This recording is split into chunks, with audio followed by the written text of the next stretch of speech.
गुरुर्ब्रह्मा गुरुर्विष्णू गुरुर्देव महेश्वरा गुरु साक्षात परब्रह्म तस्मै श्री गुरवे नमः. तस्मै श्री गुरवे नमः. आज ज्यांच्या कृपा आशीर्वादाने हा ज्ञानयज्ञ चालू आहे त्यांना आपण त्यांचं भजन करूया. ओम श्रीपाद नमो नमः. श्रीपाद नमो नमः. जय जय श्रीपाद नमो नमः.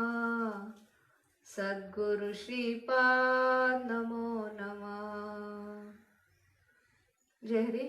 आज गुरुपौर्णिमा, त्यानिमित्ताने सर्वांना अभिवादन. आज गुरुपौर्णिमा, हिलाच व्यासपौर्णिमाही म्हणतात. व्यास मुनींचा जन्मदिवस हा गुरुपौर्णिमा म्हणून साजरा केला जातो. रेषाखंड हा रेषेचा भाग आहे, तिचा अंश आहे. रेषाखंड हा मर्यादित आहे, तर रेषा ही अनंताकडून अनंताकडे जाणारी अमर्याद आहे. रेषाखंड हा रेषेचा अंश आहे. मग रेषाखंड दोन बिंदूतील अंतर सांगून ज्यावेळेला ह्या दोन बिंदूतील अंतर शून्य होतं त्यावेळेला त्याच्या रेषा या स्वस्वरूपात तो स्थिर होतो. तसंच आता जीव आणि शिव, जीव आणि शिव ही सुद्धा जोडी अशीच आहे. मग काहीतरी कार्याच्या काहीतरी कर्माच्या निमित्ताने हा जीव शिवापासून वेगळा होतो आणि मग त्यावेळेला जीव रूपाला येतो. कर्म बघून पुढे कर्म तयार न होऊ देता ज्यावेळेला कर्म शून्य होईल, जसं दोन बिंदूतलं अंतर शून्य होईल तसं आपलं कर्म ज्या वेळेला शून्य होईल त्यावेळेला आपण सुद्धा आपल्या स्वस्वरूपात लीन होऊ. आपण सुद्धा त्या ईश्वरामध्ये त्या स्वस्वरूपात आपण लीन होऊ. आता हे स्वस्वरूपात लीन होण्याचं जे ज्ञान आहे ते मनुष्य जन्माला आल्यानंतर ते मिळालं पाहिजे आणि तो उद्देश साध्य व्हावा म्हणून पूर्वी गुरु शिष्य परंपरेतून श्रुतज्ञान पद्धतीने हे ज्ञान दिलं जायचं. आता ह्या ज्ञानात काही बदल होऊ नये, हा वारसा ज्ञानाचा वारसा जसाच्या तसा पुढे पोहोचावा या उद्देशाने व्यास मुनींनी हे ज्ञान संकलित करून लिखित स्वरूपात आणलं आणि त्यामुळे हे ज्ञान सर्वांसाठी आता उपलब्ध आहे. म्हणूनच त्यांचा जन्मदिवस हा गुरुपौर्णिमा म्हणून साजरा केला जातो. तर व्यास मुनींनी महाभारतासारखं महान काव्य रचून आपल्यामध्येच असलेल्या वृत्तींचं दर्शन त्यात घडवलं आहे. मग ह्या वृत्ती कशा असतात, त्यांचा परिणाम काय, हे त्याच्यात समजावून सांगितलं आहे. पण आपल्यामध्ये जर या वृत्ती असतील त्याचा परिणाम काय असतो ह्याचं प्रात्यक्षिक त्यामध्ये दाखवलं आहे. त्यामध्येच महाभारतामध्येच कृष्ण अर्जुनाचा जो संवाद आहे तो गीताशास्त्र म्हणून ओळखला जातो. मग अर्जुन आता युद्धाची तयारी झाली आहे, दोन्ही बाजूला युद्ध उभा, सैन्य उभा आहे युद्धासाठी. आणि असं असताना अर्जुन संभ्रमावस्थेत सापडलेला आहे आणि त्यावेळेला मग त्याने युद्ध न करण्याचा म्हणजे कर्म न करण्याचा प्रस्ताव घेऊन तो भगवान श्रीकृष्णाकडे गेलेला आहे. मग त्यावेळी भगवान श्रीकृष्णांनी त्याच्या युद्ध न करण्याच्या म्हणजे कर्म न करण्याच्या प्रस्तावाला मान्यता न देता ईश्वरी प्रयोजनानुसार होणाऱ्या कार्यात त्याला सामील करून घेतलं आणि त्यावेळेला जो उपदेश केला त्याला आपण गीताशास्त्र म्हणतो. आता शास्त्र म्हणजे हे गीताशास्त्र जे आहे हा भारतीय संस्कृतीचा पाया आहे. तर शास्त्र म्हणजे काय, तर महापुरुषांच्या मुखातून जे शब्द बाहेर पडतात ते पुढे जाऊन शास्त्र बनतं. मग भगवान श्रीकृष्णाने हा जो काही उपदेश केलेला आहे अर्जुनाला, तो फक्त अर्जुनासाठी नाही तर अर्जुनाच्या निमित्ताने हा उपदेश सर्व मानवजातीसाठी आहे. तो त्यावेळेला केलेला उपदेश हा संस्कृतमध्ये होता. कालांतराने भाषा बदलत गेली, काळ बदलेल तसा भाषा बदलत गेली. मग हा उपदेश समजेना म्हणून सर्वसामान्यांसाठी ज्ञानराज माऊलीने हा ज्ञानेश्वरीच्या रूपाने हाच उपदेश त्यातलं जे काही गुह्य आहे ते ज्ञानेश्वरीच्या रूपाने प्रगट केलं. तुकाराम महाराजांनी पुढे स्वानुभवातून हाच गीतासार गाथ्यामध्ये अभंगाच्या रूपाने मांडला. मग जसा काळ बदलतो तशी भाषा बदलत जाते. मग त्या वेळेला संत अवताराला येतात आणि हा परमार्थाची जी काही रीत आहे, हा जो उपदेश आहे, तो सोपा आणि सुलभ करून सांगतात, जेणेकरून मनुष्य जन्माला आल्याचं सार्थक होईल. मग आता हे गीतेमध्ये सांगितलेला उपदेश तो ज्ञानेश्वरीच्या रूपाने आपल्याला माऊलींनी सांगितला, तुकाराम महाराजांनी गाथ्याच्या स्वरूपात तो मांडला. मग हे शास्त्र वरवर वाचून फायदा नाही, त्याच्या गुह्यार्थापर्यंत जाता आलं पाहिजे. त्यातला गुह्यार्थ समजला तरच आपल्याला समजेल की मला याच्यातून नेमका बोध काय घ्यायचा आहे, मला माझ्या आचरणामध्ये नेमका काय बदल करायचा आहे, हे त्याच वेळेला समजेल. आणि म्हणून शास्त्र जसं लिहिलंय तसं न वाचता जसं त्यांनी सांगितलंय तसं समजून घेतलं पाहिजे. आणि म्हणून त्यासाठी माऊली म्हणतात, ते ज्ञान पैगा बरवे, जरी मनी अति आणावे तरी संताया भजावे सर्वस्वेसी. त्यासाठी मग संतच आपल्या जीवनात गुरु म्हणून आले पाहिजेत आणि त्यावेळेला हे ज्ञान आपल्याला समजेल. आता संतांच्या चरणावर झुकणारे भरपूर आहेत, पण त्यांच्या चरणावर स्थिर होणारे दुर्मिळ. बघा, आता मनुष्य जन्म जो आपल्याला मिळालेला आहे तो अत्यंत दुर्मिळ आहे. त्यात संत भेट होणे हे त्याहूनही दुर्मिळ. संत भेटल्यानंतर त्यांना ओळखताही आलं पाहिजे, कारण आपण आता समाजामध्ये बघतो एवढा अवडंबर चालू आहे की संत कोण आणि स्वयंघोषित संत कोण यातला फरक ओळखता आला पाहिजे. मग संत ओळखता आले पाहिजेत. आता बरंच अवडंबर चालू आहे, पण त्यामुळे खरे संत ओळखता येत नाहीत. त्यामुळे खरे संत ओळखणं खूपच दुर्मिळ आहे. आणि त्याच्यानंतर ते समजलं की हे संत आहेत तर त्यांच्या चरणावर स्थिर होणं हे त्याहूनही दुर्मिळ आहे. मग असा हा दुर्मिळ योग ज्या वेळेला साधला जातो त्यावेळेला जीवाची स्वस्वरूपात स्थिर होण्याची क्रिया चालू होते. तो कर्मबंधनातून सुटतो, कर्मशून्य होतं आणि त्यावेळेला तो सहज स्वस्वरूपात स्थित होतो. म्हणून संतच आपल्याला सद्गुरू म्हणून लाभले पाहिजेत. तेच आपल्यात सद्गुणांचं रोपण करून शील सौंदर्य, कर्म सौंदर्य एकटवून चारित्र्य निर्माण करतात आणि आपल्याला स्वस्वरूपात स्थिर करतात. त्या दिवशी ते आपल्या जीवनात येतात, त्यांचं आगमन होतं. तो दिवस म्हणजे गुरुपौर्णिमा. आता गुरु हीच पौर्णिमा. ते ज्यावेळेला आपल्या आयुष्यात येतात त्यावेळेला आपला प्रवास अंधकारातून प्रकाशाकडे, रूपाकडून स्वरूपाकडे, अज्ञानाकडून दिव्य ज्ञानाकडे, सत्याकडून अंतिम सत्याकडे, जीव भावावरून शिवभावाकडे किंवा देवभावावरून तत्व किंवा आत्मभावाकडे सुरू होतो. आता योगायोगाने 14 वर्षापूर्वी याच दिवशी आम्हाला श्रीपाद बाबांचा अनुग्रह गुरुवर्य व प रायजाधव सरांच्याकडून प्राप्त झाला आणि तेव्हापासून आमच्या जीवनाला मूल्यात्मक अर्थ प्राप्त झाला. त्याच्या आधी आमचं जीवन, आता आम्ही विचार केला तर अर्थशून्य जीवन होतं. आमच्या अर्थशून्य जीवनाला त्यांच्यामुळे, त्यांच्या कृपेने मूल्यात्मक अर्थ प्राप्त झाला आणि आमचा प्रवास प्रकाशाच्या दिशेने चालू झाला. मग जसं प्रत्येक इंद्रिय हे उदराचा शाश्वत सेवक आहे, तसंच प्रत्येक जीव हा त्या ईश्वराचा शाश्वत सेवक आहे. हा भाव त्यांनी आमच्यात रुजवला. यालाच भगवत भाव म्हणतात. आणि त्यामुळे कर्म करून कर्मापासून अलिप्त राहण्याची कला ते आम्हाला आत्मसात करून देत आहेत. आणि कर्म करून अलिप्त राहता यावं यासाठीच हा कर्म सिद्धांत जो आहे, गीतेमध्ये मुख्य सिद्धांत जो सांगितलाय तो कर्म सिद्धांत. आणि आपला आजचा चिंतनाचा जो विषय आहे तो आहे कर्म सिद्धांत.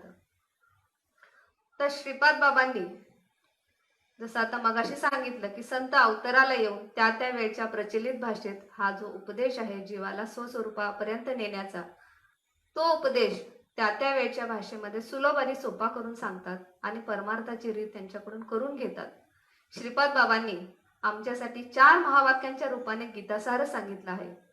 आता पहिलं वाक्य, विषय प्रयोजन समजून घ्या, कर्माचा संबंध समजून घ्या, चांगला विचार करा आणि बारीक विचार करा. बघा, ही 4 महावाक्य खूप महत्वाची आहेत. पहिला आहे विषय प्रयोजन समजून घ्या. तर विषय प्रयोजन समजून घ्या म्हणजे मनुष्य जन्म आपल्याला प्राप्त आहे. तर मनुष्य जन्म हा सहजासहजी मिळत नाही. ज्या वेळेला पाप पुण्य समसमान होतं, हा दुर्मिळ योग ज्या वेळेला साधला जातो त्यावेळेला हा मनुष्य जन्म मिळतो. मग आता मनुष्य जन्म मिळाला, मग ह्याचा काहीतरी उद्देश आहे. मग याला काहीतरी मनुष्याला वेगळी बुद्धी दिली आहे. मग कशासाठी दिली आहे? तर विषय प्रयोजन. मी कशासाठी जन्माला आलोय, मी कोण आहे, देव कोण आहे, माझा आणि देवाचा काय संबंध आहे, मला नेमकं काय करायचंय हे समजून घेण्यासाठी हा जन्म मिळालाय. आणि हाच जन्म असा आहे की ज्या जन्मामध्ये कर्म भोगून बाद करून कर्म होऊ न देण्याची रीत, पुढे कर्म होऊ न देण्याची रीत याच जन्मामध्ये साधता येते आणि कर्ममुक्त होऊन ईश्वर धामात किंवा भगवत धामात स्थित होता येते किंवा स्वस्वरूपात स्थित होता येते. मग त्यासाठी महात्मे काय करतात? महात्मे आपल्याला अनुग्रहाचं नाम, प्रबोधाची रीत सांगून आपल्या स्वस्वरूपाची ओळख करून देतात. मग पहिल्यांदा ओळख करून देतात आणि पुढे सांगतात की कर्माचा संबंध समजून घ्या. आता कर्माचा संबंध का समजून घ्या? तर दगडात देव आहेच. मग त्यासाठी काय केलं पाहिजे? त्याचा नको असलेला भाग काढला पाहिजे. मग त्याचा नको असलेला भाग काढला तर त्याच्यामध्ये देव आहेच, त्याच्यात प्रकटच होणार आहे. तसं आपल्या हृदयामध्ये सुद्धा तो देव आहेच. आपल्या हृदयामध्ये तो आहे, पण तो चित्तात आला पाहिजे. मग चित्तात येण्यासाठी काय झालं पाहिजे? मग इंद्रियांना वळण पडण्याची क्रिया झाली पाहिजे. मग परमार्थ करायचं म्हणजे काय? तर बाबा सांगायचे इंद्रियांना वळण पडायचंय. आणि हे होण्यासाठी मात्र आधी कर्माचा संबंध समजला पाहिजे. म्हणून बाबांचं पुढचं महावाक्य आहे, पुढचा जो बोध आहे तो आहे कर्माचा संबंध समजून घ्या. आता कर्माचा संबंध समजून घ्यायचं म्हणजे काय? तर कर्माचं विज्ञान समजून घ्यायचं. कर्म का होतात, कर्म कशी होतात, त्याचा परिणाम काय, हे समजायला पाहिजे. म्हणजे रूट कॉज समजला तर त्याच्यावर इलाज सापडतो. तसं नेमकं आपण कुठे भरकटतोय, त्यासाठी आपल्याला कर्म कशी होतात हे समजलं पाहिजे. मग हे समजलं तर आपण कर्मजंजाळात कसं अडकत चाललोय हे समजेल. आणि त्यावेळेला मग आपल्याला निश्वास लागेल की नको बाबा, हे कर्माचं जंजाळ नको. आणि जोपर्यंत कर्माचा जंजाळ आहे तोपर्यंत मला स्वस्वरूपात स्थित होता येणार नाही आणि तोपर्यंत शाश्वत सुख किंवा शाश्वत आनंद प्राप्त होणार नाही. म्हणून मग काय करायचंय? मग कर्माचा संबंध त्यासाठी समजला पाहिजे. मग आता काय झालं पाहिजे नेमकं? आता कर्माचा संबंध हे विज्ञान समजल्यानंतर मग आपल्या लक्षात येतं की आपल्याला कर्मबंधनातून सुटायचंय. मग कर्मबंधनातून सुटायचंय म्हणजे काय? कर्म सोडायचं आहे का? कर्मामध्ये आपण अडकतोय म्हणजे मग कर्म सोडायचं आहे का? तर नाही, कर्म सुटणार नाही. कर्म ही होणारच. कारण हा जो देह आपल्याला प्राप्त आहे, हे शरीर जे प्राप्त आहे ते कर्माचं आहे. जसं मातीशिवाय मडकं होऊ शकत नाही, तसं कर्माशिवाय हा देह राहू शकत नाही. जोपर्यंत आपलं कर्म शिल्लक आहे तोपर्यंत हा देह राहणारच आहे. मग त्यामुळे आपण कर्म सोडू शकत नाही. अगदी आपण नाही म्हटलं तरी श्वास आपला सहज चालूच आहे, म्हणजे कर्म आपल्याला सुटू शकत नाही. मग आता इथे संतरीत समजून घेतली पाहिजे. म्हणजे कर्म न होता निर्धारित कर्म म्हणजेच कार्य कसं होईल? ज्या वेळेला कार्य होईल त्यावेळेला त्या कर्मात बीज नसतं, कार्यामध्ये बीज नसतं आणि त्यामुळे ते भोगायला येत नाही. आता आपण फरक बघूया इथे कर्म आणि कार्य याच्यामध्ये. कर्म जे असतं त्याच्यामध्ये बीज असतं आणि ते पुन्हा भोगायला येतं.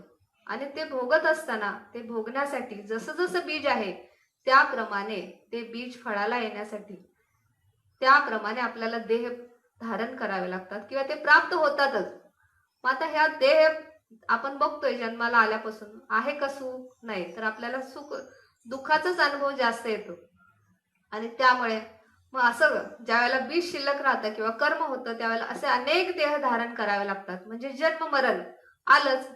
कारण एका देहातून दुसऱ्या देहात जाताना ही जी प्रक्रिया आहे जन्म मरणाची येरझार ती चालू होते. आणि जन्म मरण आहे तोपर्यंत भेद आहे आणि भेद आहे तोपर्यंत आपल्याला शाश्वत सुख किंवा आनंद मिळणार नाही. मग जोपर्यंत भेद आहे, आता भेद म्हणजे काय? मी आणि देव कोणतरी वेगळा आहे. आणि असं ज्या वेळेला असतं त्यावेळेला मग जे काही होतं त्याच्यातून परत कर्मच तयार होतं. आणि आपल्याला वाटेल की आपण सात्विक कर्म करतोय, दिंड्या काढतोय, वैष्णव मेळावे करतोय किंवा वाऱ्या करतोय किंवा दान धर्म करतोय. हे जर करत जरी असलो तरी तर त्यात जाणीव असेल तर त्याचं बीजामध्ये रूपांतर होतं. बघा, म्हणजे कर्माची जी गुंतागुंत केवढी भयानक आहे आणि ती समजली पाहिजे. म्हणून आणि मग काय झालं पाहिजे? मग कर्म न होता आपल्याकडून कार्य झालं पाहिजे. मग आता कार्याचा परिणाम काय आहे? तर कार्यामध्ये बीज तयार होत नाही आणि त्यामुळे कार्याचा परिणाम आपल्याला भोगायला येत नाही. मग कार्य, आता कार्य म्हणजे काय? विज्ञानामध्ये आपण म्हणतो एखाद्या वस्तूवर आपण ज्या वेळेला बल लावतो, बलाचा प्रयोग करतो, त्यावेळेला जर ती वस्तू जागा सोडत असेल, जर ती विस्थापित होत असेल तर आपण काय म्हणतो? कार्य झालं.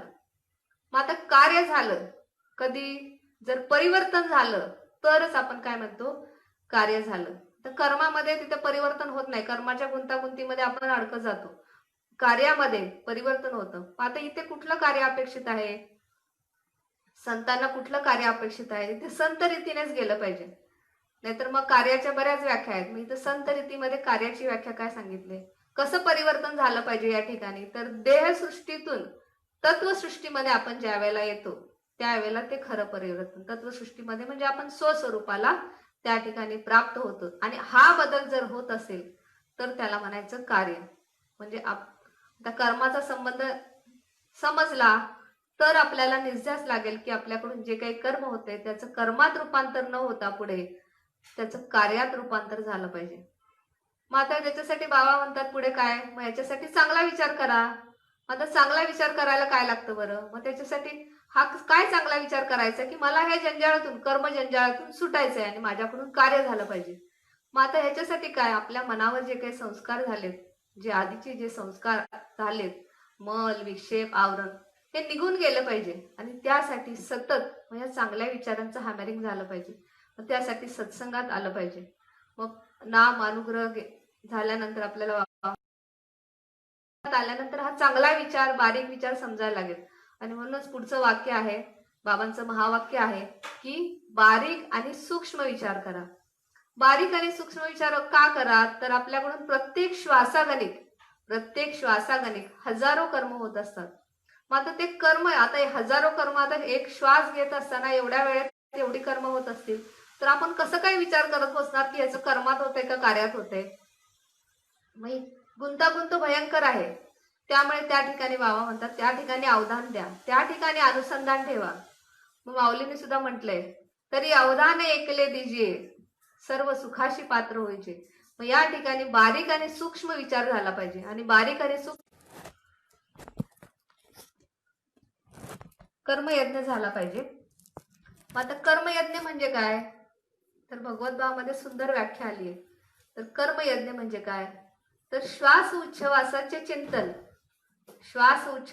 चिंतन करून केवळ प्राणायामात मग्न न होता, बघा काय काय शब्द आहेत, श्वास उच्छवासाचे चिंतन करून केवळ प्राणायामात न मग्न होता इंद्रियांच्या संपूर्ण प्रवृत्तींना संयमाच्या अग्नीत हवन करणे असा यज्ञ अपेक्षित आहे. आणि असा यज्ञ ज्या वेळेला होईल त्यावेळेला मग ते झालेल्या कर्माचं रूपांतर आपोआप, झालेल्या क्रियेचं रूपांतर आपोआप कार्यात होतं. मग काय काय रीत आहे, तर श्वास उच्छवासाचे चिंतन करून प्राणायामात मग्न न होता. आता ही क्रिया जे नामधारक आहेत त्यांना माहितीये की नामचिंतनाच्या वेळेला ही क्रिया होत असते. आता इथून पुढची सुद्धा क्रिया महत्वाची आहे, म्हणजे दोन्ही क्रिया महत्वाच्या आहेत की नामचिंतनही झालं पाहिजे आणि त्याचबरोबर इंद्रियांच्या संपूर्ण प्रवृत्तींना संयमाच्या अग्नीत हवन करण्याची क्रिया सुद्धा झाली पाहिजे. आणि तरच मग कर्म बाद होण्याची क्रिया होते. मग आता इंद्रियांच्या संपूर्ण प्रवृत्तींना संयमाच्या अग्नीत हवन करण्यासाठी मग साधन चतुष्टयाची रीत आहे. मग त्या ठिकाणी बाबा म्हणतात इंद्रियांना वळण पडलं पाहिजे. तर साधन चतुष्टयाच्या रीतीने काय होतं, साधन चतुष्टय ज्यावेळेला आपल्याकडून व्हायला लागतं, म्हणजे काय त्याच्यात विवेक, वैराग्य, शम, दम, उपरती, तितिक्षा, समाधान, सत्संग आणि मुमुक्षत्व, ह्या रीतीने ज्यावेळेला आपल्याकडून साधन चतुष्टय व्हायला लागतं त्यावेळेला आपल्याला 4 साधनं प्राप्त होतात. ती म्हणजे मोक्ष, अभय, निवृत्ती आणि अकर्तृत्व. तर ह्याच्या विरुद्ध आपल्याकडे सगळं असतं. आपण बंधनात अडकलेलो असतो, आपल्याला कशाची तरी भीती असते, आपण प्रत्येक वेळेला प्रवृत्त असतो कर्म करण्यासाठी आणि कर्तृत्व घेण्यासाठी तर आपण कायमच तयार असतो. प्रत्येक वेळेला आपल्याकडे कर्तेपणा घ्यावासा वाटतो. आता ही 4 साधनं महत्वाची आहेत, 4ही साधनं महत्वाची आहेत आणि ती नसतील तर आपण कर्मजंजाळात अडकत जातो. आता बघा ह्याच्यातलं आपण एकच घेऊ, म्हणजे अकर्तृत्व नसेल तर काय होतंय ते बघू. आता याच्यासाठी आपण एक दृष्टांत घेऊ, चहाचा दृष्टांत घेऊया. आता 1 कप चहा करण्यासाठी किती पाणी लागत असेल, आपल्याला काय वाटेल, 1 कप तर चहा करायचंय, मग 1 कप पुरेसं आहे पाणी? नाही. याचं विज्ञान जर पाठीमागे बॅकग्राऊंडला जर बघितलं, बॅक स्टेजला काय काय होतं हे बघितलं तर लक्षात येईल की 1 कप चहा बनण्यासाठी जवळपास 60 ते 70 लिटर पाणी लागतं. बघा, पटणार नाही आपल्याला हे, पण ह्याचं पाठीमागचं जर विज्ञान समजलं तर लक्षात येईल. मग त्यासाठी बारीक सूक्ष्म विचार झाला पाहिजे की कसं कसं होतं हे, कसं कसं हे कर्म घडतंय. त्याच्यासाठी हे समजण्यासाठी बारीक विचार झाला पाहिजे. बाबा म्हणतात तिथं बारीक विचार करा. बारीक विचार केला तर लक्षात येईल की इथे 60 ते 70 लिटर पाणी लागते. आता आपण बघूया की कसं कसं लागते. तर चहा तयार करण्यासाठी आपल्याला काय काय लागेल? चहा पावडर लागेल, साखर लागेल, दूध लागेल, बरोबर. फक्त पाण्याने होणार आहे का चहा? नाही, ही सर्व साधनं त्या ठिकाणी लागणार आहेत. बरं, आता मग आपल्याला फक्त 1 कप चहा म्हणजे 1 कप पाणीच दिसतं, पण त्याच्यात टाकण्यासाठी जे साहित्य लागतंय ते. मग आता चहा पावडर तयार होण्यासाठी कोणीतरी चहाचे मळे पिकवले पाहिजेत. आता चहाची शेती, तिला पाणी लागतं. चहाची शेती होण्यासाठी भरपूर पाणी लागतं. बरं, तसंच आता ती शेती करणारा जो कोणी आहे मालक, त्याला मग तिथे खत पाणी जे काही आहे, खत तयार होण्यासाठी कारखाने किंवा जनावरे असतील त्यांच्यासाठी पाणी, म्हणजे इथे प्रत्येक घटकाला पाणी लागतं. आणि आता ही चहा तयार झाला, चहाची पानं आली, मग ती पुन्हा कारखान्यात पाठवली जातात. मग त्याच्यावर प्रक्रिया होण्यासाठी परत पाणी लागतं आणि मग ती पावडर स्वरूपाने एखाद्या वाहनाने साधनाने आपल्यापर्यंत पोहोचवली जाते. तर हे झालं फक्त चहा पावडरचा हिशेब. किती किती पाणी लागतं, प्रत्येक स्टेजमध्ये इथं पाणी लागतं. मग आता तसं साखरेचं आहे. साखर तयार होण्यासाठी ऊस पाहिजे, ऊसाची शेती पाहिजे, ऊसाच्या शेतीची मशागत होण्यासाठी सर्व साधन सामग्री, मग कारखान्यात जाऊन त्याच्यासाठी पुन्हा साखर तयार होण्यासाठी, मग ह्या प्रत्येक प्रक्रियेमध्ये पाणी लागतं. आता दूध, शेवटचं जे आहे ते दूध. दूध होण्यासाठी आपल्याकडे गाई म्हशी असल्या पाहिजेत. मग गाई म्हशींना पाणी लागेल, त्याच्या मालकाला पाणी लागेल. मग असं जर आपण हिशेब केला, हा सगळ्याचा हिशेब केला, तर लक्षात येईल की 1 कप चहा होण्यासाठी जवळपास 60 ते 70 लिटर पाणी. फक्त पाण्याचा हिशेब झाला. आता बाकीच्यांच्याकडून जी जी कर्म झाली त्याचा आपण हिशेबच केलेला नाही. आणि 1 कप चहा केल्यानंतर आपल्याला काय जाणीव असते की मी चहा केला. बघा, लगेच कॉलर टाईप त्या ठिकाणी की मी चहा केला, मी केला नसता तर झाला असता का, मी केल्यामुळे चांगला झाला. ह्या ठिकाणी मी आहे म्हणजे जाणीव आहे, मी कोणीतरी करणार आहे. आणि त्या ठिकाणी बाकीच्यांच्या झालेल्या कर्माचा अजिबात त्या ठिकाणी आपल्याला जाणीव नसते. फक्त मी जेवढं केलंय तेवढ्याची जाणीव असते. बघा, आता हे सगळ्यांच्या ठिकाणी, यालाच आपण म्हणतो कर्तृत्व किंवा कर्तेपणा. आता ह्याचा परिणाम काय होतो बघा, कर्तेपणा किंवा कर्तृत्वपणा घेतलेल्याचा परिणाम काय होतो. तर हे पाठीमागे ज्या ज्या घटकांकडून, निसर्गातल्या ज्या ज्या घटकांकडून जे जे जीव आहेत, कारखाने असतील, यंत्रसामग्री, ह्या सगळ्यांकडून जे झालेलं कर्म ते आपल्या बोकांडी येऊन बसतं. बघा, कर्म किती छोटं आहे. तसं बघायला गेलं तर चहाचं खूपच क्षुल्लक आहे. त्या म्हणजे दर्यामध्ये खसखसच आहे. या इतर घटकांच्या कार्याच्या मानाने, कर्माच्या मानाने ह्याचं नगण्य आहे आपल्याकडून झालेलं. पण तरी आपला भाव काय असतो, मी केलं. आणि त्यामुळे हा मी केलं ह्या भावामुळे कर्म फक्त आपलं एकट्याच नाही, इतरांकडून झालेलं कर्म सुद्धा आपल्याला चिकटतं. बघा, म्हणजे कर्मा कसं कसं व्याप वाढत जातो बघा, कर्माचा परिणाम कसा होत जातो.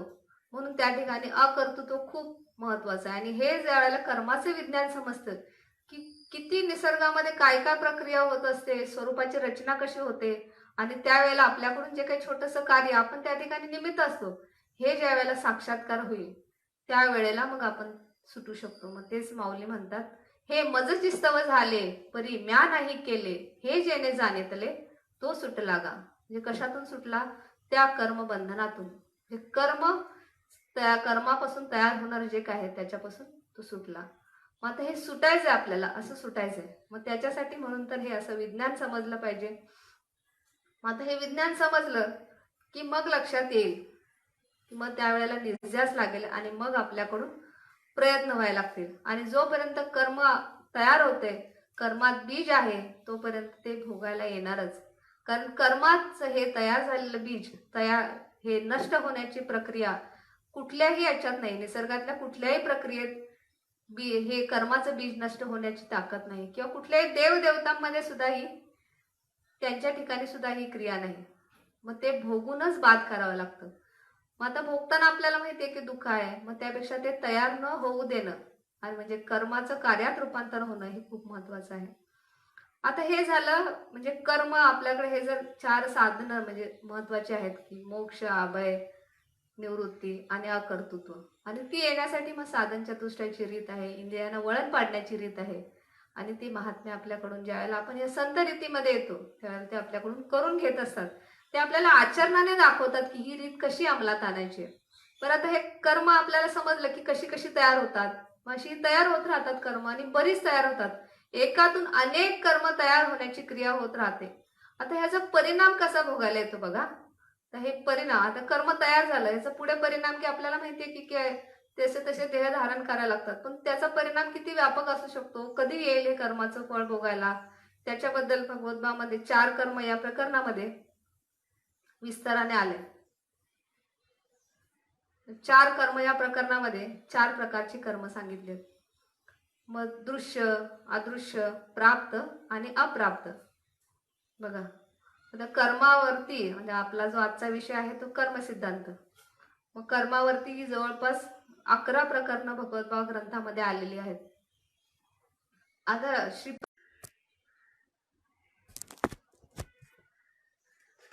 बाबांची ही जी आचरणाची रीत आहे ती आम्हाला समजावून सांगताना हा जो काही भगवद्गीता ग्रंथ तयार झालाय तो भगवद्गीता ग्रंथ हा लिहायचा म्हणून लिहिलेला नाही, तर आम्हाला ही रीत आहे बाबांनी जी सांगितलेली साधन अनुग्रह, प्रबोध, साधन चतुष्टय, इंद्रियांना वळण पाडण्याची जी रीत आहे ती जशीच्या तशी आम्हाला समजावी म्हणून ही सांगितली गेली. आणि त्या सांगितलेल्या निरूपणातून हा भगवद्गीता ग्रंथ उदयास आला. हा ग्रंथ जसा सांगितलाय तसा समजून घेतला तर नक्कीच खऱ्या खरा परमार्थ आपल्याकडून साध्य होईल आणि आपण आपल्या स्वस्वरूपात नक्कीच स्थिर होऊ. आणि म्हणून मग त्यामध्ये प्रकरण 4 कर्म हे प्रकरण आहे. त्यामध्ये मग कर्माचा परिणाम हा विस्ताराने समजून सांगितलं की कसा कसा कर्माचा परिणाम भोगायला येतो, कधी भोगायला येतो. त्यासाठी म्हणून 4 प्रकारची कर्म सांगितली आहेत. दृश्य, अदृश्य, प्राप्त आणि अप्राप्त. आता दृश्य कर्म म्हणजे परिणाम कसा कसा भोगायला येऊ शकतो बघा. दृश्य कर्म, मग असं कर्म आता ज्याचं फळ लगेच मिळतं, म्हणजे ते कर्म झाल्या त्याचं फळ लगेच मिळतं.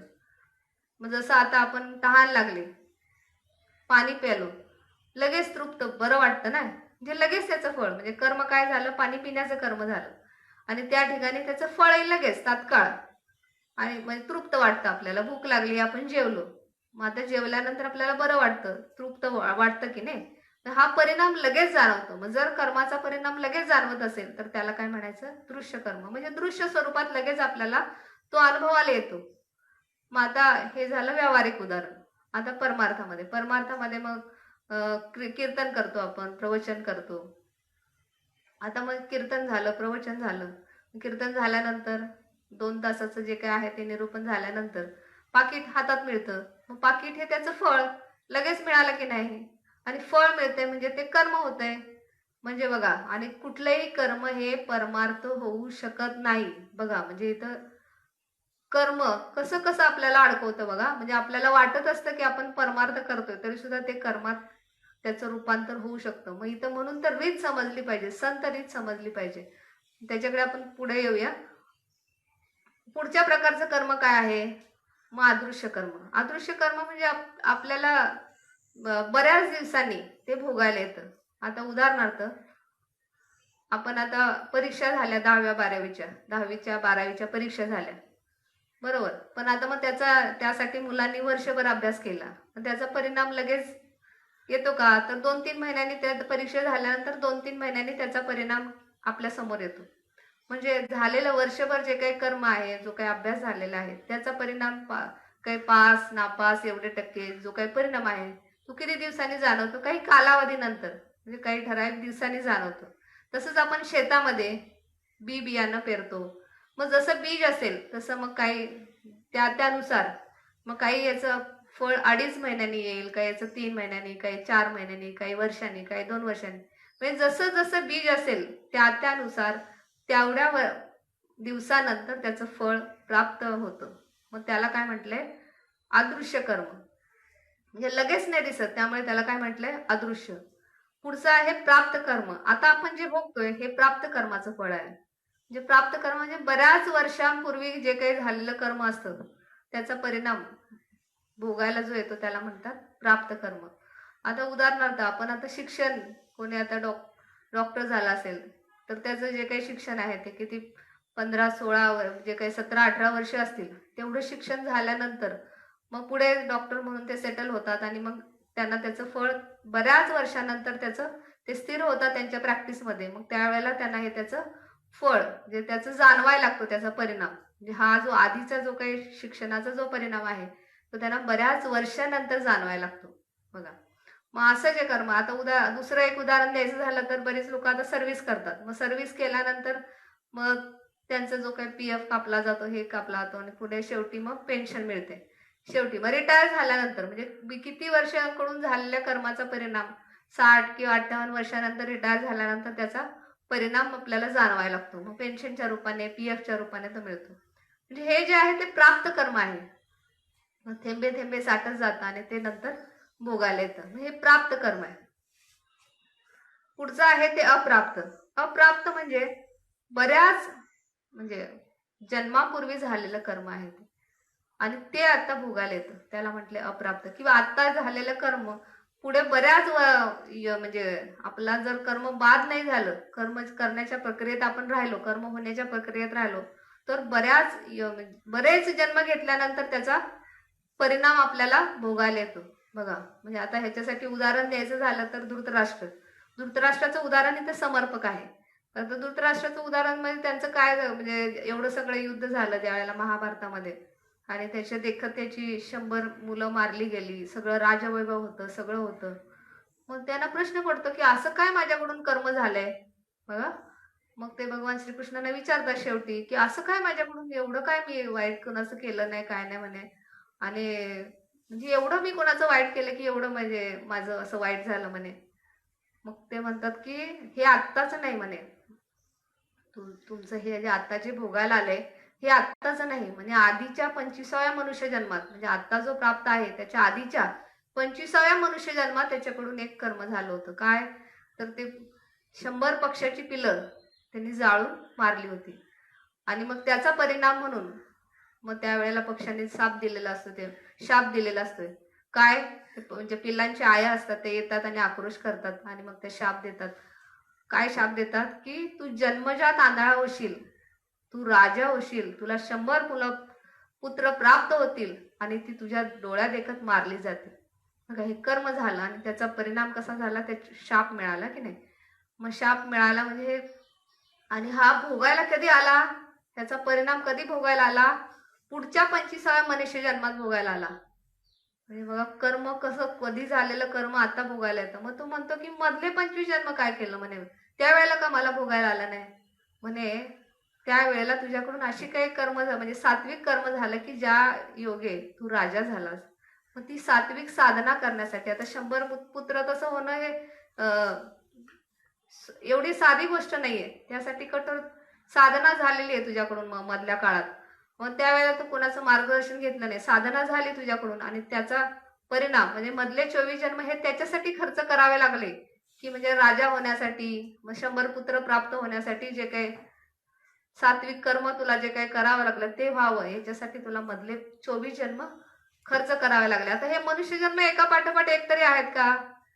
आता मध्ये डायरेक्ट मनुष्य जन्मानंतर मनुष्य जन्म नाही, मध्ये बऱ्याच योनीमधून जसं जसं कर्माचं बीज आहे ते प्राप्त व्हावं, ते भोगता यावं म्हणून बऱ्याच योनीमधून जावं लागतं आणि एक योनी कोटी कोटी फेरा अशा प्रक्रियेमधून जाऊन मग 25व्या मनुष्य जन्मात त्याला हे भोगायला आलं. बघा कर्माची व्याप्ती केवढी, म्हणजे किती हे अप्राप्त मध्ये टाकल्यानंतर त्याचा परिणाम एवढा व्यापक होतो बघा. म्हणजे जेवढं कर्म उशिरा भोगायला येईल. आता इथे दुसरा सिद्धांत काय की कर्म तर पहिलं काय, कर्म भोगायला येणारच आहे. मग ते आज येईल, उद्या येईल, काही वर्षांनी येईल, काही कालांतराने येईल, काही जन्मानंतर येईल, ते भोगल्याशिवाय त्याच्यातून सुटका नाही. पण जर ते अप्राप्त मध्ये टाकलं गेलं तर त्याची व्यापकता वाढत जाते. मग आता ही अशी कर्माची गुंतागुंत आणि हे कसं काय बायफर्केशन होतं. मग दृश्यमध्ये टाकायचं, अदृश्यमध्ये टाकायचं, प्राप्त मध्ये टाकायचं, अप्राप्त मध्ये टाकायचं, ही गुंतागुंत आपल्या सहजासहजी लक्षात येणार नाही. मग त्याचं पापात्मक कर्मामध्ये रूपांतर होते, पुण्यात्मक कर्मामध्ये रूपांतर होते, दूषित मध्ये होते, सकाम, काम्य, असे बरेच प्रकार आहेत कर्मामध्ये. मग कुठल्या कर्मामध्ये जाते हे आपल्याला लक्षात येत नाही, त्याचं बायफर्केशन आपल्या लक्षात येऊ शकत नाही. आणि ते मात्र संतच या ठिकाणी त्याचं ते ओळखू शकतात की या ठिकाणी याचं काय काय होते. आणि म्हणून तर तुकाराम महाराज म्हणतात, धर्माची तू मूर्ती, पाप पुण्य तुझे हाती. आणि मग हे समजल्यानंतर तुम्हीच धर्माची मूर्ती आहात, तुम्हीच याच्यातून मला सोडवू शकता.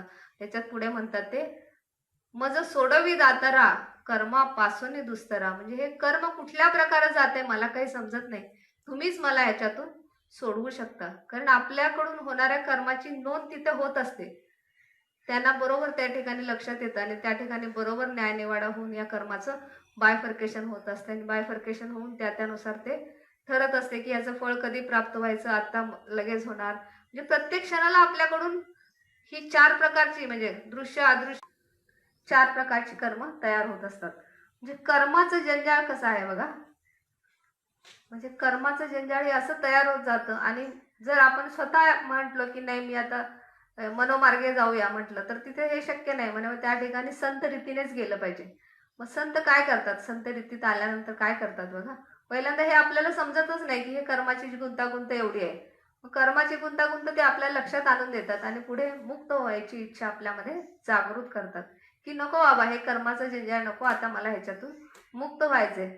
मग आता त्याच्यासाठी आपण एक दृष्टांत बघूया की मुक्त होण्याची इच्छा किती महत्वाची आहे आणि ती जागी महात्म्य करून देतात. त्याच्यासाठी आपण एक दृष्टांत बघूया. एक राजा असतो, राजा आणि त्याचा एक प्रधान असतो. मग तर राजा खूप स्वभावाने चांगला असतो, राजा स्वभावाने खूप चांगला असतो. मग त्याच्या राज्यात मग काही गुन्हे केलेले असतात, त्या लोकांना त्यांनी तुरुंगात ठेवलेलं असतं. मग आता एक दिवस काय होतं, राजाचा वाढदिवस येतो. मग राजाचा वाढदिवस असल्याने राजा खुश असतो. मग राजा काय म्हणतो की आज माझा वाढदिवस आहे, आज मी काहीतरी वेगळं केलं पाहिजे, मला काहीतरी वेगळं करायचंय. मग ते प्रधानाला बोलवतात, त्यांच्या डोक्यात एक आयडिया येते, प्रधानाला बोलवतात आणि सांगतात की आज माझा वाढदिवस आहे, मी खूप खुश आहे, म्हणजे मला काहीतरी वेगळं करायचं आहे, म्हणजे तुरुंगातले आपले जे सगळे कैदी आहेत त्यांना सोडून देवा. मग प्रधानाला प्रश्न पडतो की असं कसं सोडायचं, म्हणजे ते न्याय व्यवस्थेचं काय होईल. मग लोक म्हणतील की हा काय पण करूया आणि म्हणे राजा वाढदिवसाला मुक्त करतोय, मग कसं काय चालायचं प्रशासन. मग प्रधान काय करतोय, थोडा विचार करतोय आणि राजाला म्हणतोय की तुमची इच्छा ठीक आहे, पण आपण कैद्यांनाच विचारूया ना त्यांची इच्छा काय आहे, आणि त्यांची इच्छा असेल त्याप्रमाणे केलं तर ते जास्त खुश होतील. तुमचं एवढंच म्हणणं आहे ना की त्यांना खुश करायचंय, मग त्याच्यासाठी त्यांची इच्छा विचारूया ना म्हणे. मग राजाला हा विचार पडतो. मग राजा आणि प्रधान जातात, मग तिथे कैदेमध्ये जेलमध्ये तिकडे जातात आणि सगळ्या कैद्यांना एक एक एक एक करून बोलवतात. मग एक एक एक एक जसं करून बोलवतात तसा पहिला कैदी येतो, त्याला विचारतं राजा की तुझी काय इच्छा आहे बाबा. काय म्हणतो तो, इथे जेवण चांगलं मिळत नाही महाराज, मला जरासं चांगलं जेवणाची सोय करा म्हणे. बरं म्हणे, ठीक आहे म्हणे राजा. मग राजा त्याचं ऐकतो आणि मग पुढच्या कैद्याला पाठवा. मग पुढचा कैदी येतो म्हणे की त्याला पण राजा विचारतो तुला काय पाहिजे. तो कैदी काय म्हणतो की इथे जरा मला खूप गरम होतंय, जरा फॅन बिल लावून द्या म्हणे. ठीक आहे म्हणे राजा. म्हणून तिसरा कैदी, असं करून एक एक एक एक कैदी येतो आणि तो कुठल्या तरी भौतिक इच्छा घेऊनच येतो, सुख समाधानाची. कोण म्हणतो एसी पाहिजे, कोण म्हणतो गादी पाहिजे, कोण माझ्या नातेवाईकाला मला थोडा वेळ भेटू दे, असंच काहीतरी मागत राहतो. म्हणजे भौतिक प्रापंचिक इच्छाच काहीतरी करत राहतो. तर राजा कुठल्या ह्याने आलाय, राजा ह्यांना मुक्त करण्याच्या उद्देशाने आला होता खरं तर. पण एकही मुक्त म्हणजे त्यांना मुक्त होण्याची इच्छा घेऊन येईना त्या ठिकाणी एकही कैदी. मग शेवटी मग राजा आणि प्रधान एकमेकांकडे बघायला लागतात. मग शेवटी एक असं सगळं संपल्यावर मग एक कैदी राहिलेला असतो, त्याला बोलवतात. मग शेवटी मग तो येतो. मग त्याला राजा विचारतो की तुला काय इच्छा आहे म्हणे. त्याने माझी एवढी एकच इच्छा आहे की मला इथनं मुक्त करा म्हणे, मोकळं करा मला म्हणे. मग म्हणे की मग प्रधान म्हणतो बघा तुमची इच्छा काय होती की सगळ्यांना मुक्त करायचं, पण इथे मुक्त व्हायची फक्त एकालाच इच्छा आहे आणि त्यालाच त्याच्यातून आनंद मिळणार आहे म्हणे. म्हणजे बघा, म्हणजे आता हे झालं आता जेलमधलं, म्हणजे असं मुक्त होण्याची इच्छाच होत नाही. तसंच आपल्याला पण आता मनुष्य जन्म ही एक संधी आहे, मनुष्य जन्म आपल्याला प्राप्त झाला ही एक संधी आहे. मग ही संधी आहे, या म्हणजे ह्या जन्मात येऊनच कर्मबंधनातून आपल्याला मुक्त होता येऊ शकतं. पण आपल्याला हे लक्षात न आल्यामुळे आपण इतरच काहीतरी म्हणजे अडकण्याच्या गोष्टीचीच आपण त्या ठिकाणी इच्छा करत राहतो. आणि मग हे समजावून महात्मे आपल्याला सांगतात. त्यासाठी म्हणतात की कर्माचा संबंध समजून घे, त्याशिवाय ही तळमळ लागणार नाही, हे निश्वास लागणार नाही. आणि मग ते आपल्यामध्ये मुक्त व्हायचंय ही इच्छा जागृत करतात बघा. मग त्यासाठी ते आपल्याला अनुग्रहाचं नाम, प्रबोधाची रीत, साधन चतुष्टय म्हणजे प्रयत्न करायला पाहिजे त्यासाठी. की मग काय काय प्रयत्न सांगितलाय मग त्या ठिकाणी. मग विवेक, वैराग्य, शम, दम, उपर्ती, तितिक्षा, सत्संग हे सगळं करायला सांगितले. बरं मग हे साधन चतुष्टय का बरं करायचंय? बरं, कारण त्याने आपल्याला बोध केलेला आहे, आपल्या स्वस्वरूपाची ओळख करून दिलेली असते नाम आणि अनुग्रहाच्या माध्यमातून. मग पुढे ते साधन चतुष्टय सुद्धा महत्वाचं आहे. का म्हणतात बरं? मग इथं बोध लोप पावण्याची क्रिया होऊ शकते बघा. ज्ञानेश्वरीमध्ये, गीतेमध्ये हा विषय आलेला आहे. भगवंत काय म्हणतात अर्जुनाला, ज्यावेळेला त्यांचा संवाद चाललेला आहे त्यावेळेला काय म्हणतात, हा जो बोध मी तुला सांगतोय तो पूर्वी मी सूर्याला सांगितला होता. म्हणजे पूर्वी हा बोध त्याच्या आधीही त्याने सांगितलेला आहे भगवंताने. हा बोध मी सूर्याला सांगितला होता. सूर्याकडून हा बोध मनुला गेला, मनुकडून ईश्वाकुला, आणि पुढे मग काही राजे राजवाड्यांपर्यंत पोहोचला आणि तिथून पुढे लोप पावला बघा.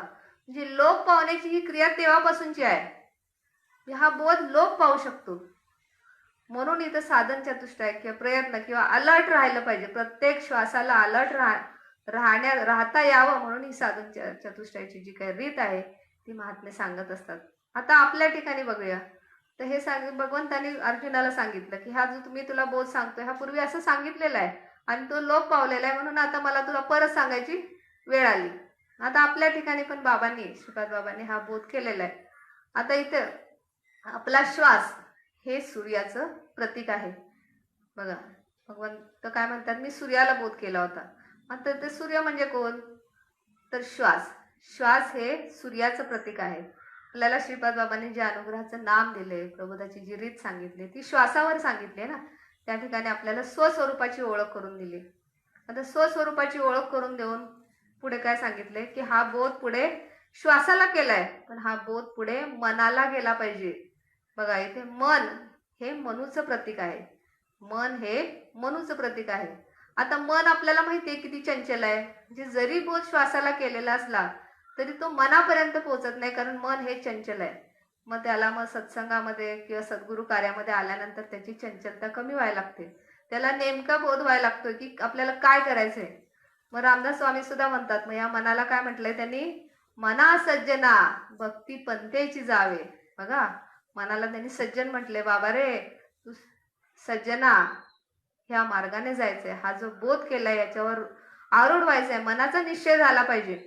या ठिकाणी मनाचा निश्चय झाला पाहिजे, म्हणून हा बोध मनापर्यंत पोहोचला पाहिजे, तरच मग हा पुढे. आता ही मग मनापर्यंत सुद्धा म्हणजे लोप पावण्याची क्रिया कुठे होऊ शकते या प्रक्रियेमध्ये. म्हणून इथं मनाचा निश्चय झाला पाहिजे. आणि म्हणजे ज्यावेळेला आपण आपल्या महात्मे जो बोध करतात, महात्म्यांच्यावर विश्वास असतो, सद्गुरूंच्यावर आपला विश्वास आणि त्यांचा सहवास असेल तर हा मनाचा निश्चय पक्का होतोय. आणि त्यातून पुढे काय होते, पुढे महाबोध ईश्वाकुला म्हणजेच इच्छेला. आता हा पुढे मनामध्ये अनेक इच्छा उत्पन्न होतात. हा बोध इच्छेपर्यंत पोहोचला पाहिजे. काय इच्छा व्हावी, काय इच्छा होऊ नये हे समजलं पाहिजे. आता इच्छा काय असायला हवी, हा बोधावर स्थिर होण्यासाठी इच्छा काय असायला हवी, तर मला प्राप्तीच्या पैलतीरी जायचंय बघा. माऊलींनी काय म्हटलंय, आस्थेच्या महापुरी रिक्ताती कोटीवरी परी प्राप्तीच्या पैलतीरी विपायला निघे. आस्थेवाईक सगळेजणच आस्था आहे. म्हणजे बरेच जण कोट्यावधी लोकांची आस्था असते, भजन पूजन करत असतात. आपण पंढरपूरला आता वारीमध्ये बघतो दरवर्षी कितीतरी लोक जातात. पण मग हे समजलं पाहिजे की आपल्याला प्राप्तीच्या पैलतीरी. आणि माऊली म्हणतात की हे जोपर्यंत हे समजून घेणारा हा विरळाच आहे. प्राप्तीच्या पैलतीरी विपायला. मग प्राप्तीच्या पैलतीरी म्हणजे काय, मला काही प्राप्तच करायचं नाही अशी इच्छा झाली पाहिजे. काय इच्छा झाली पाहिजे, मला काही प्राप्तच करायचं नाही. प्राप्तीच्या पैलतीरावरती म्हणजे प्राप्त करायचंय हा अलीकडचा विचार झाला. मला काही प्राप्तच करायचं नाही हा पलीकडच्या विचारावर आपल्याला जायचंय. आणि असा विचार होईल त्यावेळेलाच मग तो बोध म्हणायचा इच्छेला झाला. बघा, आता मग ह्यासाठी उदाहरण बघितलं तर आपण शबरीचं उदाहरण बघा. शबरीने मातंग ऋषीच्या आश्रमात राहून सेवा केली. कुठल्या इच्छेने केली होती? काही इच्छा नव्हती.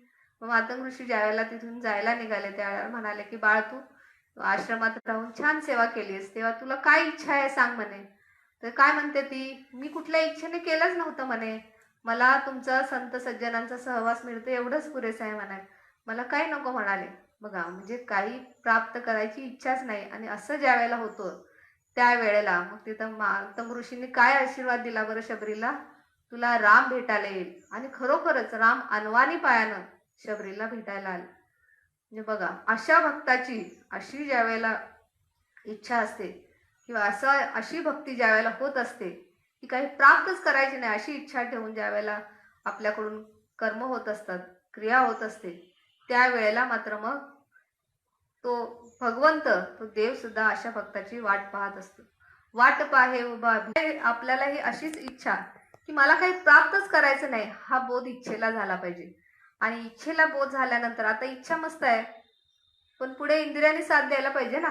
म्हणून पुढे काय म्हटलंय, हा बोध इंद्रियांपर्यंत सरकला पाहिजे, इंद्रियांना हा बोध झाला पाहिजे, इंद्रियांपर्यंत हा बोध पोहोचला पाहिजे. त्यासाठी मग बाबा काय म्हणतात, इंद्रियांना वळण पाडायचंय. परमार्थ करायचंय म्हणजे काय, तर इंद्रियांना वळण पाडायचंय. आणि इंद्रियांना वळण पडलं तरच त्या ठिकाणी बोध स्थिर होईल.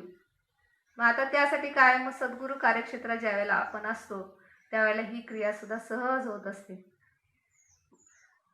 बघा, म्हणजे इंद्रियांना बोध झाला पाहिजे. आणि ज्या वेळेला इंद्रियांना बोध होईल त्यावेळेला हा बोध रोमारोमापर्यंत पुढे पोहोचतो. आणि मग त्यावेळेला त्याच्याकडून जी काही कर्म होतील ती कर्म न होता, त्याचं बीज शिल्लक न राहता त्याचं निर्धारित कर्मामध्ये रूपांतर होतं.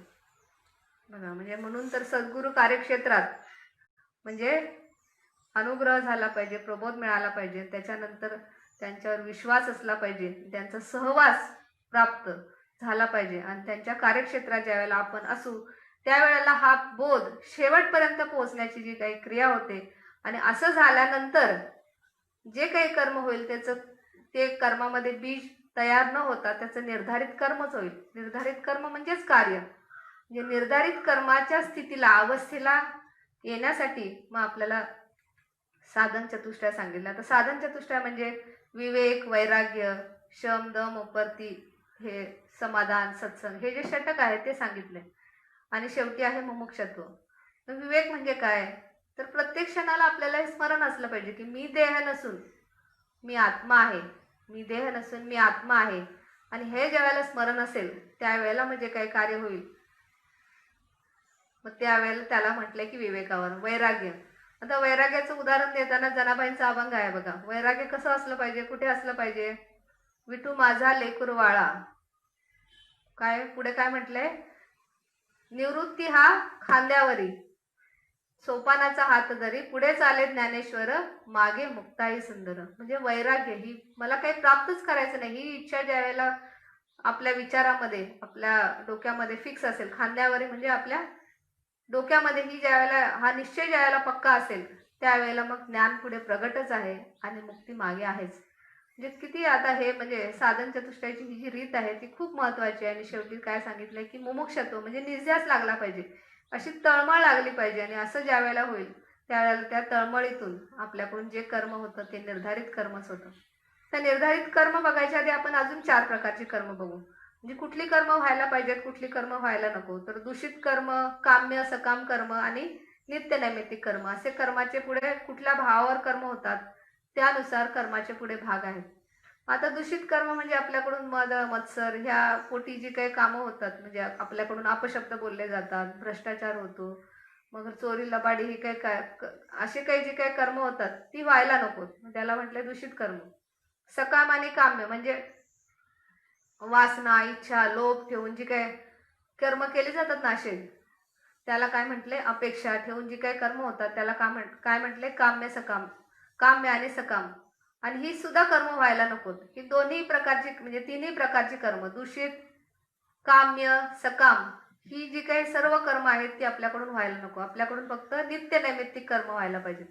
मग आता नित्य नैमित्तिक कर्म झालीच पाहिजेत. नित्य नैमित्तिक कर्म म्हणजे आपल्या काही कौटुंबिक जबाबदाऱ्या असेल, पोटापाण्याची व्यवस्था असेल, समाजाबद्दल आपली जी काही बांधिलकी असेल, सामाजिक कार्य असेल, मग ती झालीच पाहिजेत. पण ती कशी झाली पाहिजेत?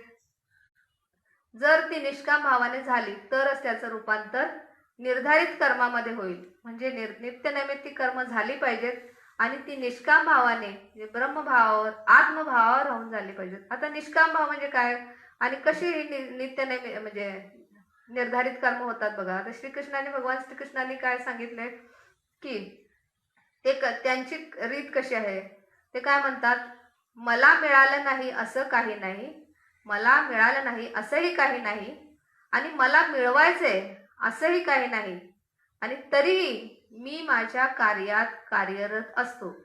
बघा इथं तिन्ही क्रिया, म्हणजे मला काही मिळालं पण नाही असं पण काय नाही आणि मला मिळवायचंय असं पण नाही आणि तरी सुद्धा म्हणजे कार्यामध्ये कार्यरत असतो. ह्या भावाने जी काही कर्म होतात, या भावातून जी काही कर्म होतात त्याला काय म्हटलंय, निर्धारित कर्म. आता याच्या पुढे अजून भावाने ह्याच्यात सोपं म्हणजे भगवद्गीता ग्रंथामध्ये सोपं करून सांगितलं की निर्धारित कर्म कशी होतील. आता श्रीपाद बाबांचंच उदाहरण घ्या. श्रीपाद बाबा काय करायचे, त्यांचं आता खेडोपाडी जाऊन मैलोमैल चालत कितीतरी किलोमीटर पायी चालत हा जो काही प्रवास करून घरोघरी खेडोखेडी प्रत्येकाच्या घरी जाऊन हा परमार्थाचा जो काही विषय प्रयोजन ते समजावून सांगायचे. मग ते अगदी साध्या सोप्या भाषेत. म्हणजे बघा आता ताई भाकरी करत असेल तर तिला काय सांगायचे, ताई भाकरीला पापोडा आला पाहिजे. मग आता ह्याच्यातून ते बोध काय करायचे, तसं कर्म करून तुला कर्मापासून अलिप्त राहता येते का, आणि असं होत असेल तर मात्र मग त्या ठिकाणी जसं त्या ठिकाणी आनंद प्राप्त होणार आहे आणि आनंद हे त्या ईश्वराचं व्यक्त रूप आहे. मग असं हे विषय प्रयोजनाची रीत ते घरोघरी जाऊन सांगायचे.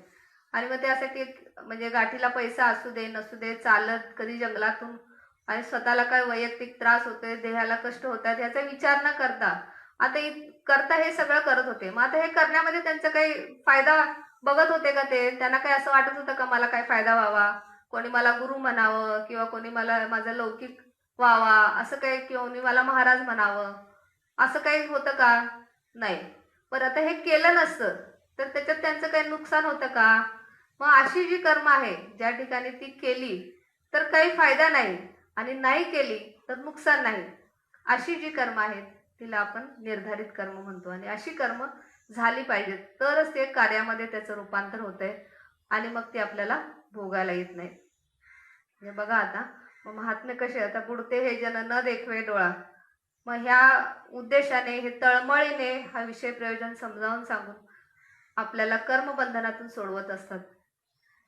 आपल्याला स्वस्वरूपाची ओळख करून देऊन निर्धारित कर्माची रीत सांगत असतात. आता निर्धारित कर्मामध्ये ईश्वराची आराधना, ईश्वराचं चिंतन हे आपोआप होत असतं. ईश्वराच्या स्वरूपाची पूजा हे सगळं आपोआप होत असतं. बघा आपली पूजा आणि महात्म्यांची पूजा यात फरक आहे.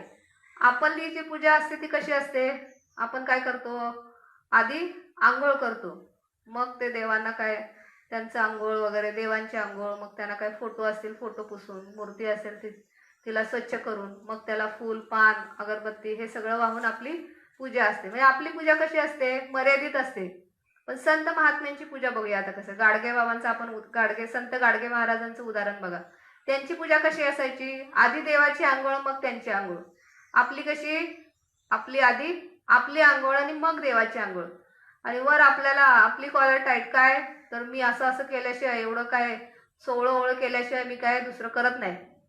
बघा म्हणजे मी पणाची जाणीव पण आहे आणि रीत पण बघा कशी आहे की तर रूपाचीच पूजा होत असते. आपल्याला वाटतं की आपण भक्ती करतो किंवा पूजा करतोय, पण ही सुद्धा कर्मबंधनातच अडकवते. आणि महात्म्यांची किंवा संतांची पूजा कशी आहे बघा.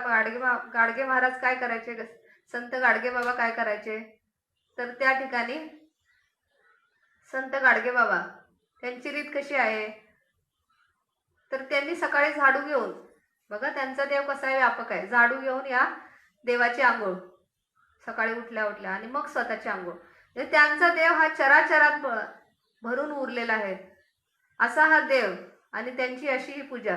मग ही स्वरूपाची पूजा ते आपल्याला शिकवत असतात त्यांच्या आचरणातून. आणि ही स्वरूपाची पूजा ज्या वेळेला होत असते मग त्यांच्या ठिकाणी बघा, देव नटला नाना परी भरून उरला चराचरी, आणि त्याला अजून नटवण्याचं ते काम आपल्या आचरणातून करत असतात आणि आपल्याला सुद्धा बोध करत असतात की स्वरूपाची पूजा झाली पाहिजे. आणि स्वरूपाची पूजा ज्यावेळेला होते त्यावेळेला मग ते कर्म न होता त्याचं कार्यात रूपांतर होण्याची क्रिया सहज होत असते. मग अशी क्रिया ते आपल्याला आचरणातून दाखवून देत असतात. आता बघा श्रीपाद बाबांनी पण आपल्याला अनुग्रह प्रबोध ह्या सगळ्या रीतीतून पुढे पुढे काय सांगितलं की साधन चतुष्टय झालं पाहिजे आणि पुढे मग ते आपल्यामध्ये साधक भाव जागा करतात. तर साधक भाव खूप महत्वाचा आहे. साधक भाव हा सर्व कर्मबंधनातून सोडवतो. आपल्यामध्ये हा भाव जागा करतात.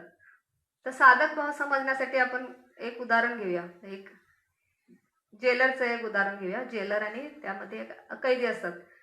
कैदेमधलंच एक उदाहरण आहे. जेलमध्ये बऱ्याच प्रकारचे कैदी असतात.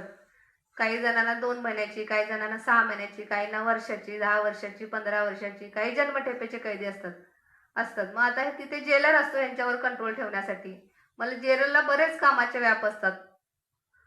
मग आता ह्या सगळ्या कैद्यांकडून काम करून घेत असतात ते, कारण रिकामं मन हे सैतानाचं घर म्हटलं जातं. मग ह्यांना काम लावलं पाहिजे, नाहीतर हे शांत बसणार नाहीत. आधीच कैदी, मग ह्यांना काहीतरी काम दिलं जातं. मग आता ह्यांच्या कामावर देखरेख कोण करणार? व्यवस्थित हे करतायत की नाही? जेलर तर काय तिथे कंटिन्युअस बसू शकत नाही. मग काय करतो जेलर? मग त्यातलाच आता जो कैदी बरेच दिवस थांबणार आहे त्याला काय करतो, थोडंसं असं सांगतो की बघ असं असं असं त्याच्याकडून असं बाकीच्या कैद्यांकडून काम करून घे. काय सांगतो? बाकीच्या कैद्यांकडून काम करून घे. मग त्याला हे असं काम कर, तसं काम कर असं सांगून देतात त्याला, शिकवताना, आणि काम करून घे. मग आता हा जे कैदी असतो हा म्हणजे कोणाला शिकवतात हे? मग त्यातल्या त्यात जास्त दिवस राहणारा कैदी कोण? तर जन्मठेपेचा कैदी. म्हणजे ज्याला सगळ्यात मोठी शिक्षा आहे तो जन्मठेपेचा कैदी. त्याला काय सांगतात? हे बाकीची छोटी छोटी शिक्षा आहे यांच्यावर लक्ष ठेव. मग ह्यांच्यावर लक्ष ठेवायला सांगतात. मग त्या कैद्याला काय वाटायला लागतं? तो काय करतो? त्याच्यावरती ह्या बाकीच्या कैद्यांवरती रोख जमवायला बघतो. हे असं झालं पाहिजे, तसं झालं पाहिजे. आता हा झाला दृष्टांत. आता हे इथे आपल्याकडे घेऊया. आपल्याला काय वाटतं? थोडंसं ज्ञान झालं, मग आपल्याला कीर्तन करता आलं, प्रवचन करता आलं, मग काय अधिकार मिळतो. मग त्या अधिकार मिळाल्यानंतर काय वाटायला लागतं? थोडंसं ज्ञान झालं असं वाटायला लागतं. मग काय ते सांगितलं आता तुम्ही हे बघा, ते बघा, जरासं कार्यामध्ये असं असं जरा लक्ष ठेवा. आपल्याला काय वाटते की मला ज्ञान झाले. मग ज्यावेळेला आपल्याला ही जाणीव होते मी कोणतरी आहे आणि मला आता हे सगळं जमायला लागलंय, आणि आपण दुसऱ्यावरती हे करा ते करा असं सांगायला लागतो, तुम्ही असंच करत नाही, तसंच करत नाही. ज्ञानी असल्याच्या आविर्भावातून ज्यावेळेला सांगायला लागतो मी अधिकारी आहे, मी ज्ञानी आहे, मी कीर्तनकार आहे, मी प्रवचनकार आहे, या भावातून ज्यावेळेला आपण ज्यावेळेला कर्म व्हायला लागतं त्यावेळेला समजायचं की आपण जन्मठेपेचा कैदी झालेला आहोत. जन्मठेपेच्या कैद्याची शिक्षा मोठी आहे. जे बघा इथे कर्माचा परत एकदा संबंध आला. म्हणजे कर्माचं जंजाळ कसं वाढलं बघा. म्हणजे छोटी कैदी आहे, छोटी शिक्षा असणारे कैदी लवकर मुक्त होतील, पण हा जन्मठेपेचा कैदी मात्र त्याची शिक्षा फार मोठी आहे. म्हणजे त्याचं कर्म हे अप्राप्त मध्ये सुद्धा टाकलं जाईल. तसं जर आपल्याला या ठिकाणी जाणीव असेल, मग मी झालो म्हणे तो काहीच नाही, माऊलीने इथं शेरा मारून ठेवलाय. आणि मग त्यावेळेला इथं सुद्धा कर्म असं चिकटतं. म्हणजे मी झालो असं म्हटलं की त्या ठिकाणी कर्माचं जंजाळ परत एकदा चिकटतं, आणि म्हणजे बोध करून सुद्धा या ठिकाणी बोधावरून घसरण होऊ शकते. म्हणून बाबा म्हणतात या ठिकाणी साधक भाव खूप महत्वाचा आहे. साधक भाव ते आपल्यामध्ये रुजवत असतात. मग हे फक्त सांगून करतात का? इथं परमार्थ हा सांगायचं नाही, इथं आचरणाच्याच रीतीने बाबांनी हा परमार्थ सांगितला. श्रीपाद बाबा कधी त्यांना कोणी विचारलं बाबा तुमचे साधक किती, तर यावर बाबांचं उत्तर काय असायचं? आचरणातून त्याने दाखवून दिलं बघा ही रीत. की काय उत्तर असायचं बाबांचं? मी कोणाचा गुरु नाही, मला कोणी शिष्य नाही. काय म्हणायचे ते? मी कोणाचा गुरु नाही, मला कोणी शिष्य नाही, मी एक साधक आहे. बघा किती नम्र आणि किती लीन भाव, आणि त्यांच्या आचरणातून तो भाव आपल्यामध्ये रुजवत असतात.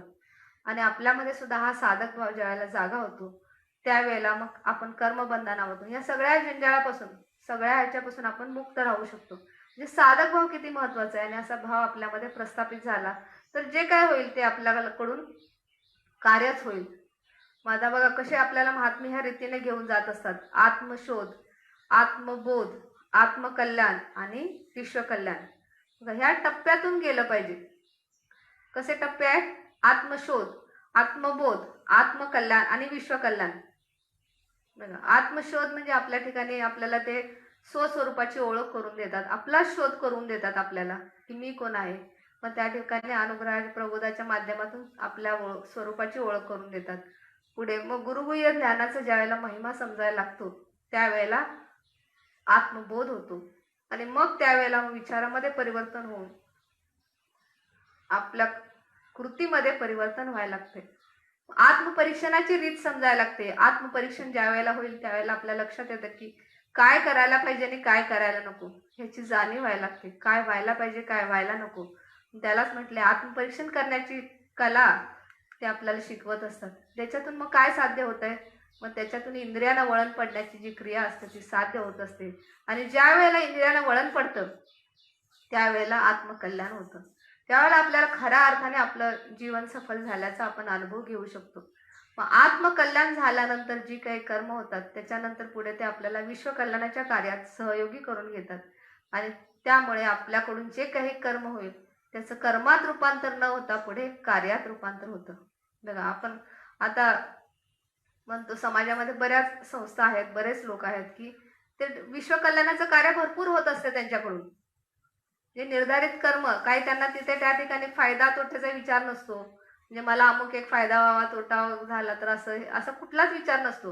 आणि त्यांच्याकडून बरंच निर्धारित कर्म होत असते. पण मग त्या ठिकाणी फरक काय आहे, तर फरक आहे आधीची जी रीत आहे म्हणजे आत्मबोध, आत्मशोध, आत्मबोध, आत्मकल्याण या रीतीने जायला पाहिजे. तर त्या ठिकाणी साधुबोधही असला पाहिजे आणि विश्वकल्याण म्हणजे ह्या टप्प्याने गेल्यानंतर तरच त्या निर्धारित कर्म फळाला म्हणजे निर्धारित कर्माचं फळ प्राप्त होऊ शकतं.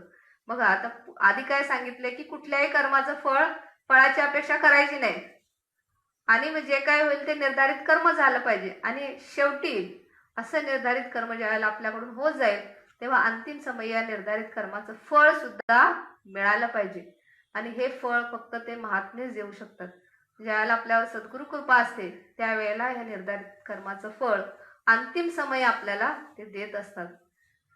आता गुरु शिष्य हे जे नातं आहे ते खूप जवळचं आहे. गुरु आपल्याला त्यांच्याकडचं जे काही ज्ञान असतात ते देत असतात, आचरणातून त्यांच्या देत असतात, फक्त सांगण्यातून नाही तर आचरणातून त्यांच्या बोध करत असतात. मग अशा वेळेला हे ज्या वेळेला ज्ञान त्यांनी दिलेलं ज्ञान ज्या वेळेला रुजायला लागतं, पचायला लागतं त्यावेळेला समाज वेळोवेळी आपल्याला पावती देत राहील.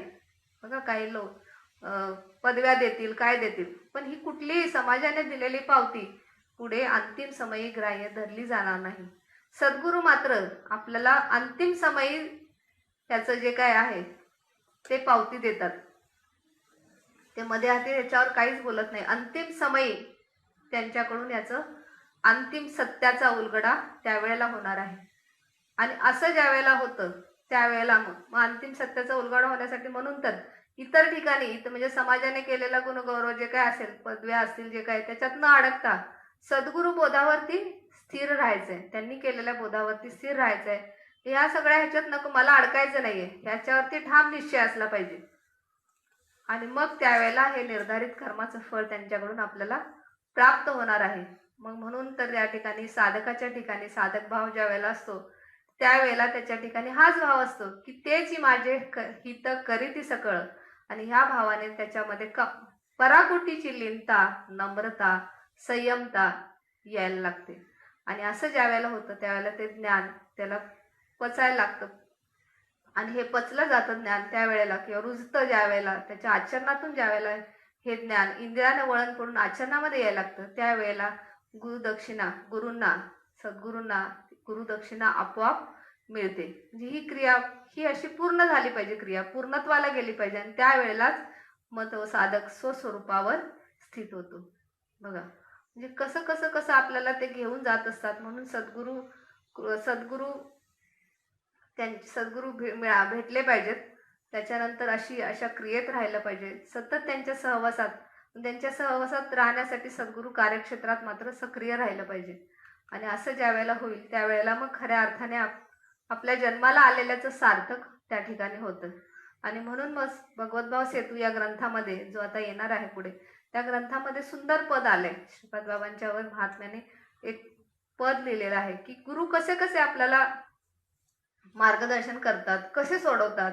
बघा आंसू पोंछ कर मेरे गुरु ने हसाया है मुझे, मेरी हर गलती पर भी गुरु ने मुझे सीने से लगाया है।